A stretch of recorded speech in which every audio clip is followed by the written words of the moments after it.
నా దగ్గర ఈ ప్రాపర్టీ 5 ఇయర్స్ నుంచి ఉంది. నా దగ్గర ఈ ల్యాప్టాప్ 3 ఇయర్స్ నుంచి ఉంది. నా దగ్గర ఈ ఫోన్ 1 ఇయర్ నుంచి ఉంది. ఇలాంటివి ఇంగ్లీష్లో ఎట్లా చెప్పాలి? Very simple. హ్యావ్ హ్యాడ్ వాడాలి. I have had this property for 5 years. I have had this laptop for 3 years. I have had this phone for 1 year. ఏ విషయమైనా చెప్పుకోండి మీరు. ఇది ఉంది ఇంతకాలంగా నా దగ్గర అని చెప్పాలి అంటే హ్యావ్ హ్యాడ్ వాడి ఆ వస్తువు ఏంటో చెప్పి టైం మెన్షన్ చేయాలి. ఇది ఓన్లీ ఐకి కాదు, ఐ, వి, యూ, దే ఈ నలుగురు గురించి చెప్పాలంటే, ఈ 4 సబ్జెక్ట్స్ గురించి చెప్పాలంటే సేమ్ ఫార్ములా.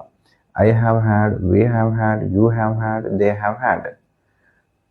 అలా కాకుండా హీ, షీట్ల గురించి చెప్పాలి అంటే హ్యాస్ పెట్టుకోవాలి. He has had this property for 5 years. అతని దగ్గర ఈ ప్రాపర్టీ 5 ఇయర్స్ నుంచి ఉంది. She has had, it has had. I, we, you, దేలకి హ్యావ్ హ్యాడ్, హీ, షీట్లకి హ్యాస్ హ్యాడ్. Very simple. మీరు కూడా మీ దగ్గర ఏదైతే ఉందో కొన్ని సంవత్సరాల నుంచి, కొన్ని నెలల నుంచి వాటిని మెన్షన్ చేస్తూ కొన్ని ఎగ్జాంపుల్స్ క్రియేట్ చేసుకుంటూ కామెంట్స్లో రాయండి.